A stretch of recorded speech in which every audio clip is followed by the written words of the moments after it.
Berbaiatlah kalian ni kepadaku ala atas an, yaitulah jangan tusyriku kalian menyekutukan billahi kepada Allah syai'an dengan sesuatu apapun. Wala tasriku, dan la jangan tasriku kalian mencuri. Wala taznu, dan jangan kalian berzina. Wala taqtulu, dan jangan taqtulu kalian membunuh auladakum, anak-anak kalian semua. Wala ta'tu, dan jangan ta'tu kalian mendatangkan biburkanin dengan burkanin kedustaan, kebohongan. Taftarunahu, yang kalian rekayasa atau taftarunahu yang kalian buat-buat. Karena ada orang yang ketika saat melakukan kesalahan, lalu saat kesalahan itu ingin diungkap, dia menutupi lagi dengan kebohongan. Maka kebohongan biasanya ditutupi dengan kebohongan yang lain.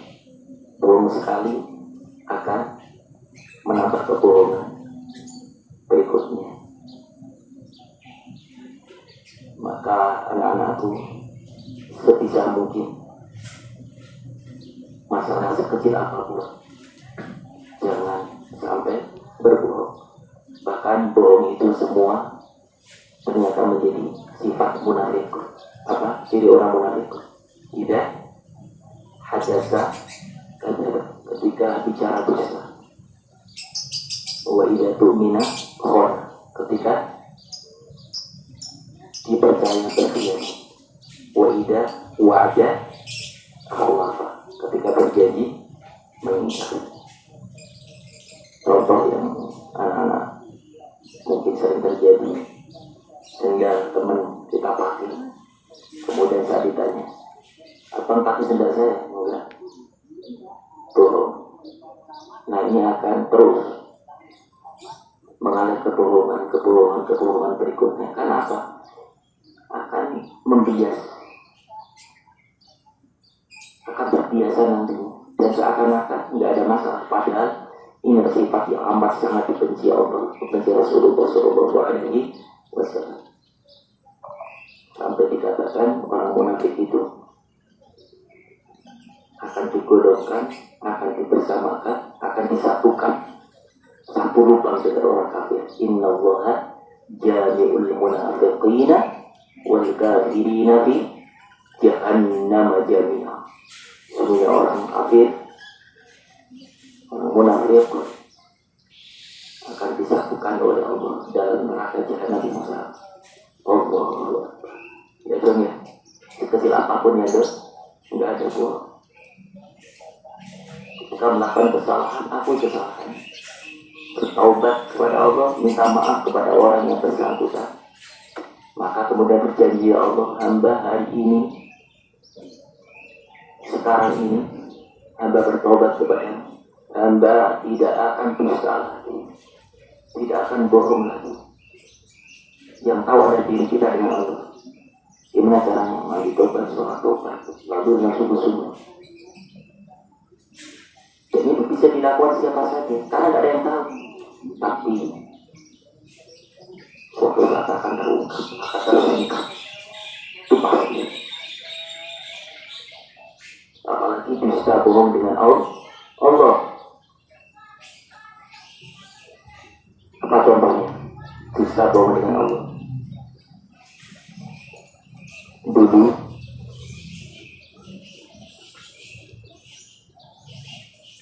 ada seorang yang perang, kemudian meninggal. Para sahabat menyaksikan dia adalah syahid karena meninggalnya adalah peperangan membela agama Allah. Tapi apa yang terjadi? Saat dipanggil membangkitkan orang itu, ternyata ditanya oleh Allah, apakah engkau berjuang karena aku, membela agamaku? Benar ya Allah. Allah katakan apa? Engkau dusta, engkau bohong.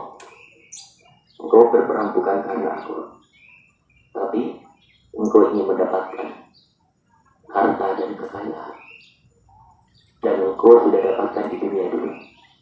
Malaikat lemparkan dia di dalam neraka. Dia bohong, membohongi Allah. Allah pun tidak suka, dan bahkan divonis oleh Allah.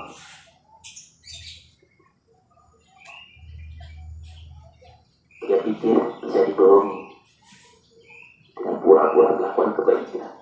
Kemudian apa kata Rasulullah yang kedua adalah orang mubalik, pendakwah. Di mana-mana dia menyampaikan ayat-ayat Allah, berdakwah dengan sejuta umat. Populer namanya, terkenal di penduduk bumi. Tapi dia saat orang ini nanti dibangkitkan, ternyata apa yang terjadi? Ditanya oleh Allah, apa engkau berdakwah karena aku, mengajar karena aku? Benar ya Rabb, katanya. Aku berdakwah karena aku mengajar kamu, aku ajarkan ayat-ayatmu, hadis Rasul. Aku lakukan semata-mata karenamu ya Rabb. Dijawab oleh Allah, kadzabta, engkau bohong, engkau dusta, engkau berdakwah, engkau mengajar bukan karena aku, tapi karena pundi-pundi rupiah yang kau inginkan, dan semua sudah kau dapatkan di dunia dulu. Bahkan kau pun bangga dengan gelar yang kau sandang, bangga dengan sebutan kiai, ilmuwan, dan kebanggaan itu yang membuat kemudian Allah campakkan orang ini merasakan apa? Hatinya bukan karena Allah diberdakwah. Karena tidak sedikit anak-anakku, seorang bupalik yang menyampaikan ceramah di satu kampung. Kemudian masyarakat sudah menyiapkan segala sesuatu, panitia sudah menyiapkan segalanya. Tapi ternyata sang orang tidak datang. Karena apa? Bayarannya kurang. Ya Allah, ya Rabbi. Nah ini berarti dia menjual ayat-ayat Allah dengan harga yang sedikit. Wala tashtaru bi ayati utamana qalil. Dan Abi melihat itu. Sampai panitia kemudian telepon ke Abi, gimana ini Ustaz? Ustaz ini nggak mau datang, dibatalkan. Kenapa? Ya kita mampunya hanya membayar sekian juta, tapi beliau minta sekian juta, akhirnya dibatalkan. Allah, coba sampai dia mentarik dakwahnya. Maka anak-anakku yang ikhlaskan, ketika nanti kalian pulang pergi di masyarakat, apa yang kita ajarkan, kita sampaikan, niatkan semata-mata karena Allah. Jangan pernah berharap menginginkan sesuatu dari manusia, akan dikecewakan oleh Allah, akan kecewa. Termasuk tadi yang sering kan Nabi ajak khataman Quran, mengaji. Kalau terbesit dalam hati kalian, wah nanti ngaji dapat amplop, akan kecewa dua kali. Kalau tujuannya amplop berarti baca Qurannya kita sia-sia, tidak dapat pahala, karena udah dapat uang itu. Niatnya dapat uang. Atau yang kedua, ternyata nggak dapat, nyesel dia. Capek-capek nggak dapat uang, pahala ngaji hilang, nggak dapat amplop lagi. Allah, makanya jangan pernah berharap kepada manusia. Karena rugi dua kali, capek, nggak dapat pahala. Ya. Ini tapi juga dapat kisah ini dari seorang pengajar. Beliau ngajar di satu tempat Ya, jadi berdakwah di sana. Yang undang itu orang kaya. Dari segi ekonomi, finansial, fasilitasi amplop yang gede. Amplopnya gede besar panjang. Tidak tahu. Tapi ada yang karena mengharapkan itu, ya, dari pemberian manusia, tapi tadi begitu pulang ternyata sang tuan rumah ngomong, mohon maaf Pak Ustaz, belum sempat ke ATM, pulang dengan keadaan hampa, sehari, 2 hari, 3 hari, seminggu, 2 minggu, lupa Ustaz, tuan rumahnya. Allah yang mengatur semua. Maka jangan mengharap. Apa yang kita lakukan, jangan mengharap secuil pun kepada manusia. Nah, kalau Abi mengharapkan ngajar kalian karena rupiah, capek.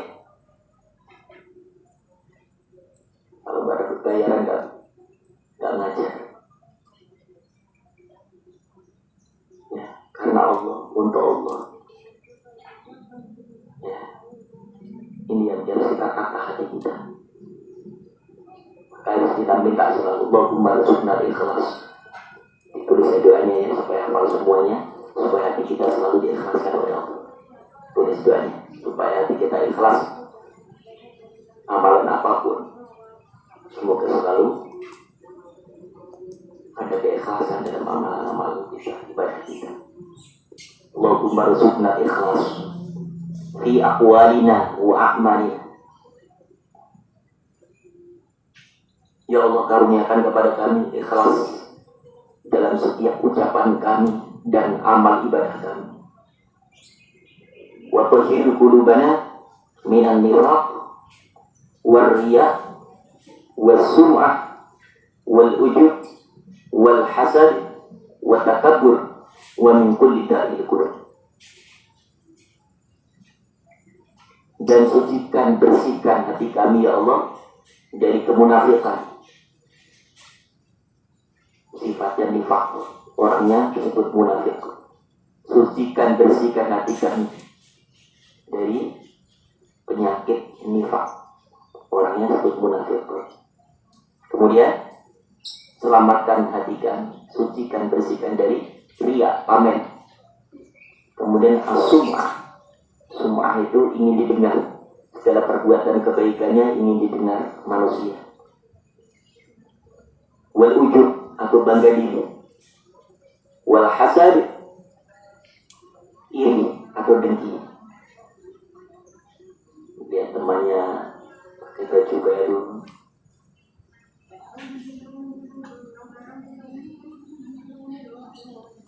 dia yang ngambek. Kemudian watakabur, jadi sombong, angkuh. Wa min kulli da'il qulub, dan dari semua penyakit hati ya Allah. Harus kita minta. Karena iblis gak mau amal kita itu utuh dengan memperoleh pahala. Iblis mengendaki, menginginkan semua amalan kita itu hancur semuanya. Rusak niat itu. Sehingga udah capek, lelah, hilang juga pahala. Nah, dengan merasukkan penyakit ini. Allahu Akbar. Ya, pasti itu suka munafik itu kan. Tahhir qulubana minan nifaq. Penyakit munafik, dusta, bohong.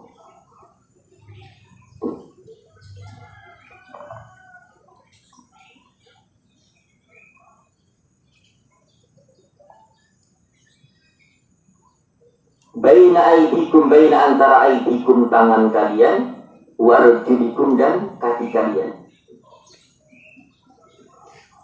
Wala taksu, wadallah jangan taksu, engkau bermaksiat.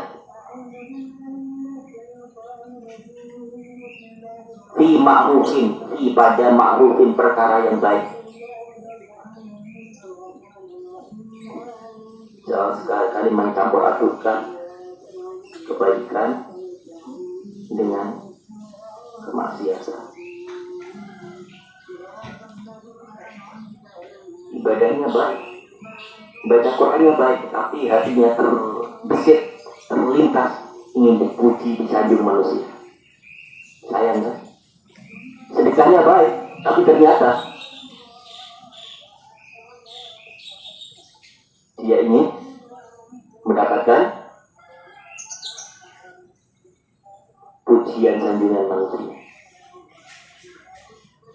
Apa yang ketiga tadi? Kata Rasulullah, ada seorang yang penerima, dia menafkahkan hartanya saat masih dibangun, pesantren dibangun. Dia bahkan orang pertama yang menyumbangkan hartanya. Tapi ternyata saat dibangkitkan oleh Allah, ditanya oleh Allah, apakah engkau benar? Berinfak karena aku, bersedekah karena aku hebat. Benar ya Allah, semua aku lakukan untukmu, karenamu, dan membangun rumah-rumahmu. Karena aku bersantur. Aku tahu apa yang terjadi dalam hatimu, terlintas dalam benakmu. Allahu Akbar. Di malaikat limpahkan mereka neraka. Harta udah hilang, pahala nggak dapat, neraka tempat dusta bohong kepada Allah. Faman wafa minkum fa'ajirhu ala Allah. Maka mandaran siapa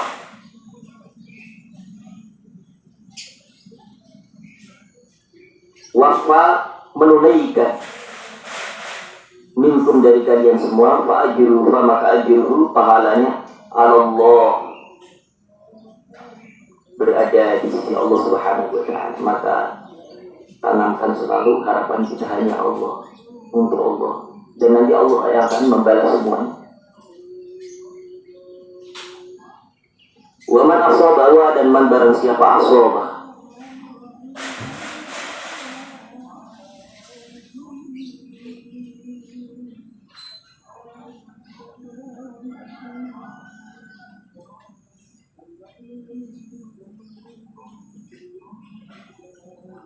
mengerjakan atau melakukan min dalika yang demikian itu, syai'an sesuatu, fa'uqibah,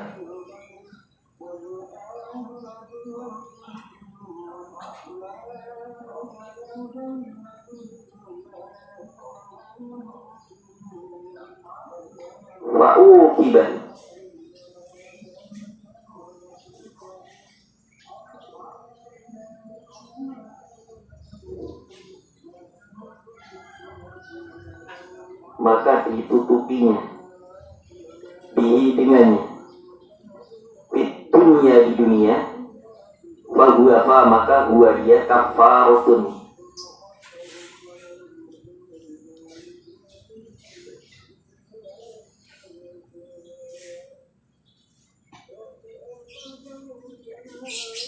kafaratun.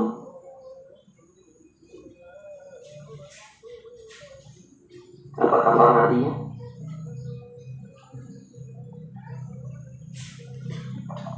Memaafkan, peleburan. Makanya ketika ada kejadian ini, kafaratnya apa ini? Penebusan.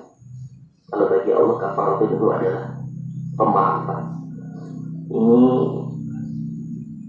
orang ini tidak puasa kemarin selama 10 hari karena tidak mampu melakukan puasa karena sudah tua renta, maka fidyahnya atau kafarohnya membayar dengan memberikan makan fakir miskin. Kalau sehari ya sekali, kalau 2 hari 2 kali, kalau 10 hari, kalau 1 bulan dia diberikan dan kafaroh, atau disebut dengan kalimat yang fidyah, ya kafaroh. Ada lagi dalam Al-Quran surah Al-Maidah, barang siapa dia bersumpah tapi sumpahnya ternyata palsu, kafarohnya adalah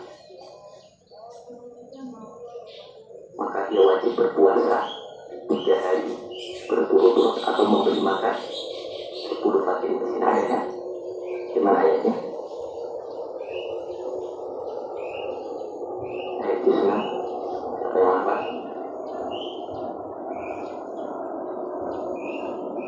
buka ayatnya.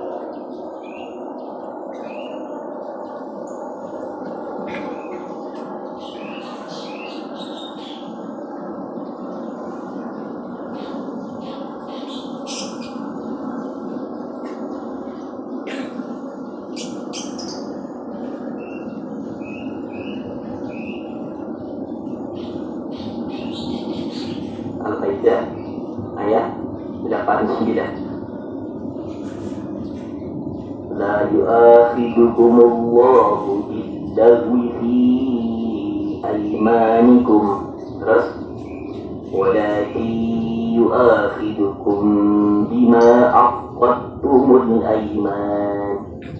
Fakaffaratuhu إطعام عشرة مساكين من أوسط ما تطعمون أهليكم أو كسوتهم أو تحرير رقبة فمن لم يجد فصيام 3 أيام ذلك كفارة أيمانكم إذا حلفتم wahfadu aimanakum. Al-ayat kafar. Apa artinya kafar tadi? Pemaafan. Watahurun, dan sebagai pensuci.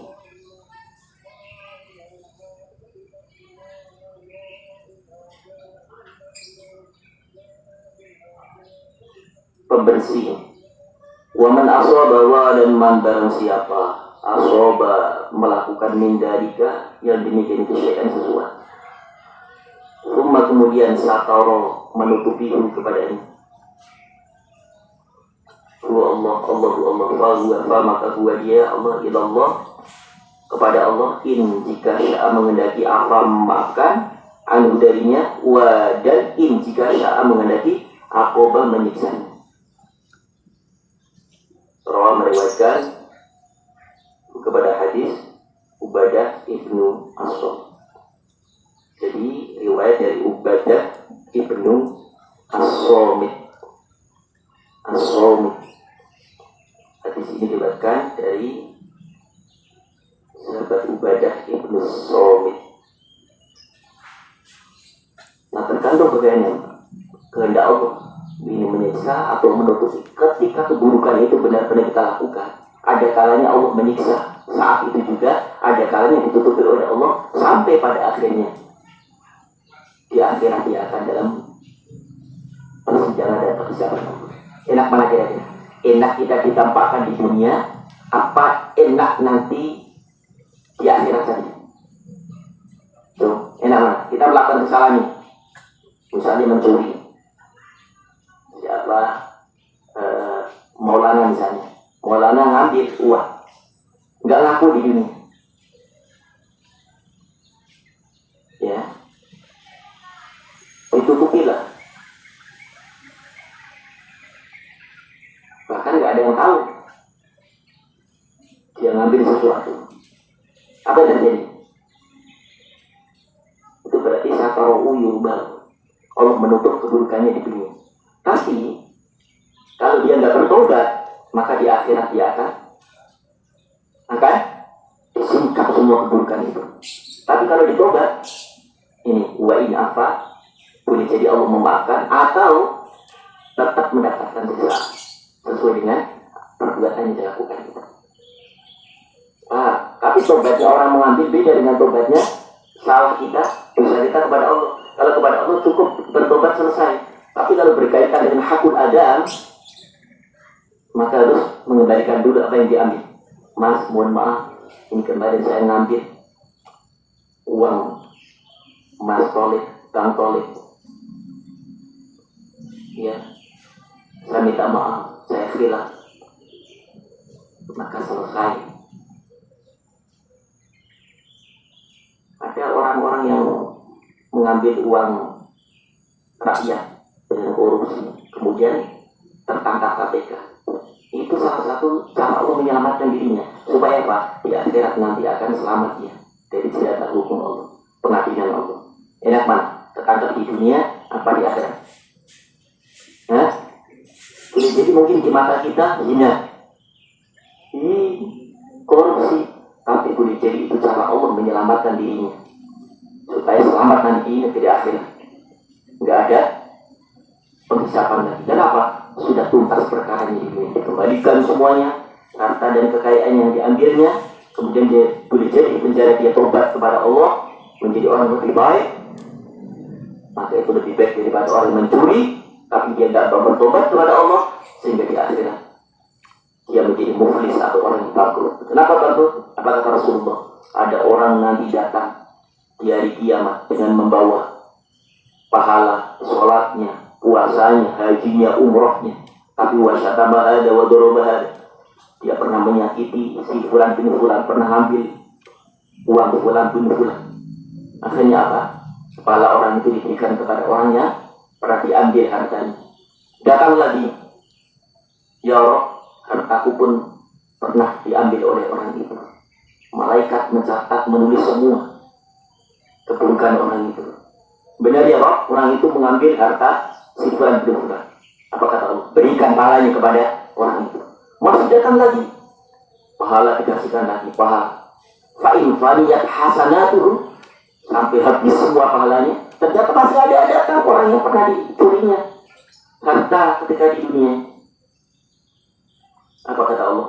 Timpahkan dosa orang yang diambil hartanya kepada orang itu. Pahala habis, sementara dosa akan menumpuk terus. Kenapa? Ada orang yang pernah disakiti saat di dunia. Allah. Jadi masuk surga?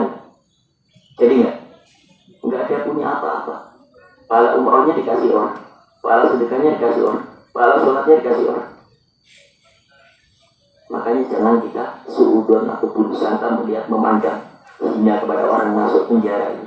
Boleh jadi cara Allah menyelamatkan dirinya di akhirat sehingga tidak ada persidangan lagi, tuntas di dunia. Tapi jangan merasa selamat. Ya, orang yang mungkin korupsi saat ini nggak ketangkap KPK dengan bangga menggunakan hasil curiannya itu, nggak ada yang tahu. Bahkan di persidangan pun dia mampu dan bisa menyuap kembali para hakim dan jaksa. Lalu menang, dia lepas dari pengadilan, lepas dari hukuman. Dia bangga itu, di akhirat dia nggak akan lepas dari persidangan Allah Subhanahu wa Ta'ala. Boleh jadi istighfar dari Allah. Bismillahirrahmanirrahim. Hadis berikutnya. Qala Rasulullah sallallahu alaihi wasallam babani.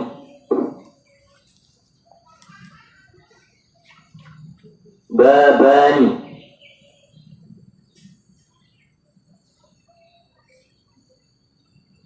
Kalau babun itu pintu, kalau babani dua pintu. Ini bukan pintu artinya. Babani artinya dua perbuatan, dua pintu perbuatan, satu kemaksiatan,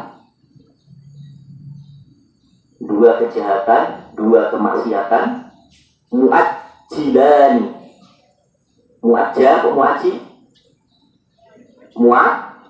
Mu'ajjalah. Mu'ajjalani akan disegerakan. Mu'ajjalani akan disegerakan. Uqubatahuma, siksa keduanya. Keduanya apa maksudnya?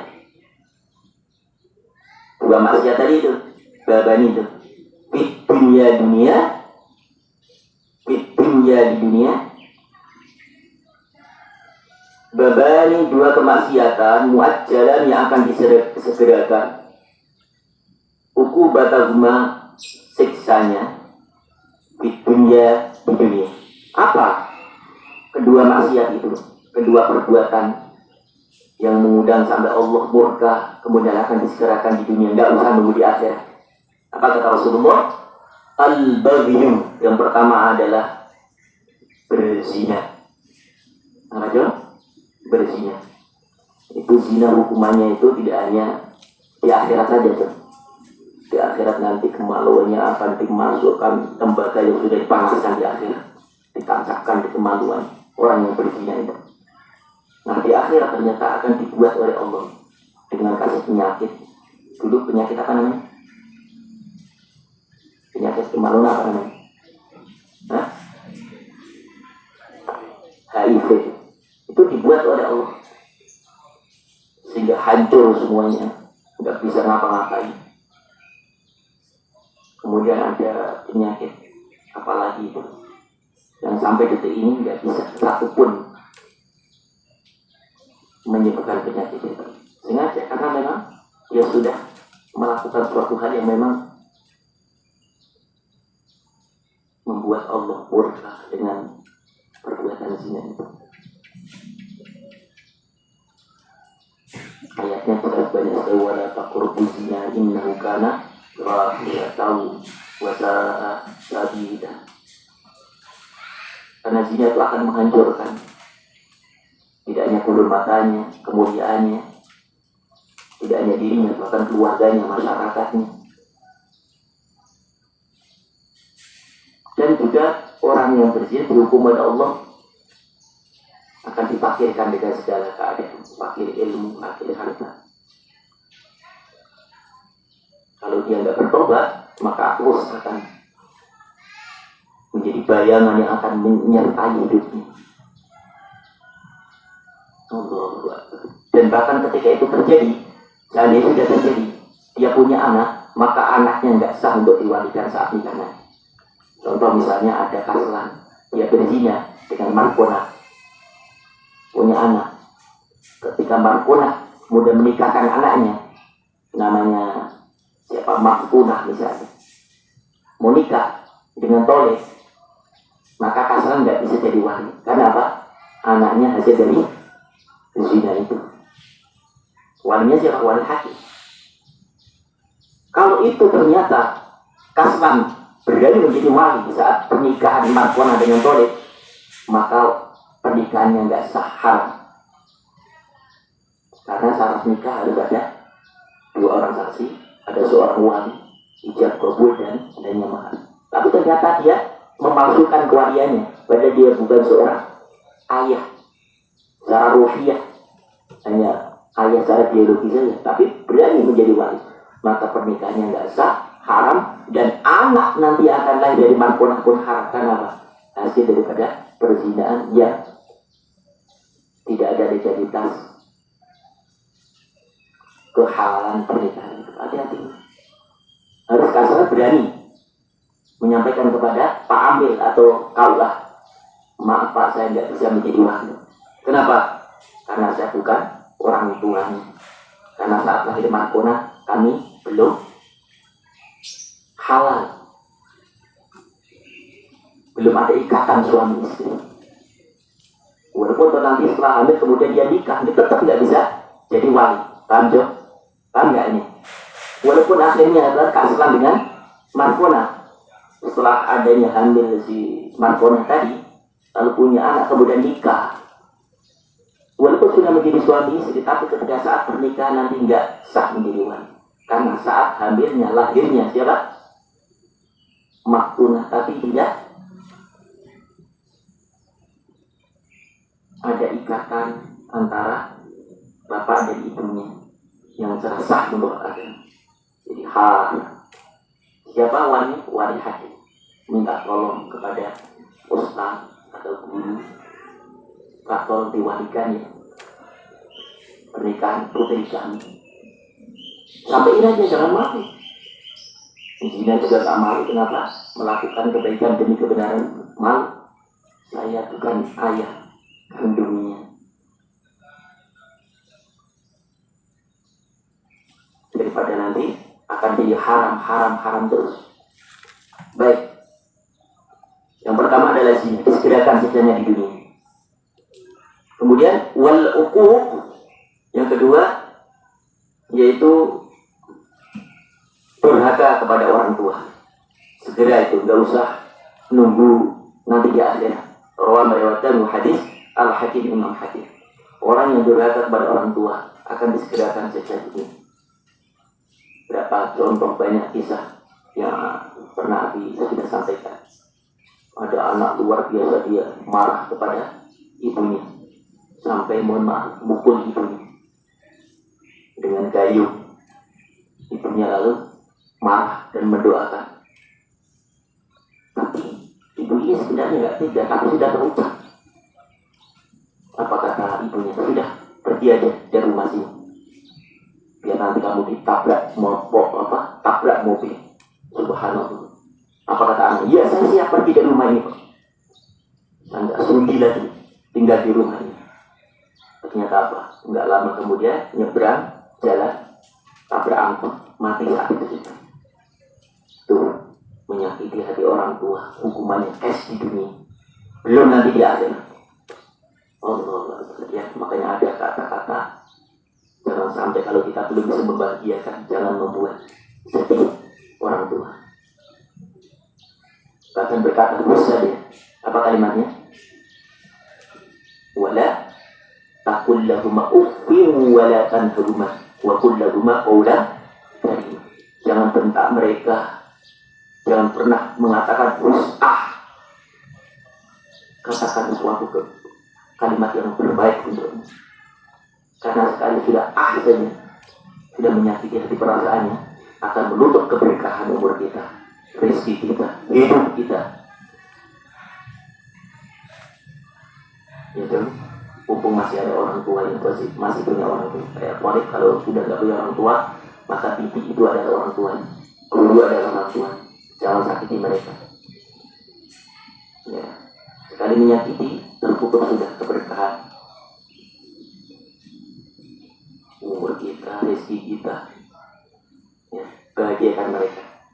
Dengan cara apa? Kalau kita masih dalam proses pendidikan, paling enggak selalu mendoakan kepada mereka, taat, bakti kepada mereka. Belum bisa memberikan materi kepada mereka, paling tidak jangan menyusahkan mereka. Ya, dengan sesuatu yang mungkin orang tua belum mampu memberikan, maka jangan sampai maksa kepada mereka. Baik, kemudian dua hadis menjadi ibrah pelajaran buat kita semua. Dan insya Allah nasihat-nasihat ini adalah Rasulullah untuk kita. Kemudian manfaat. Alhamdulillah. Assalamualaikum warahmatullahi wabarakatuh.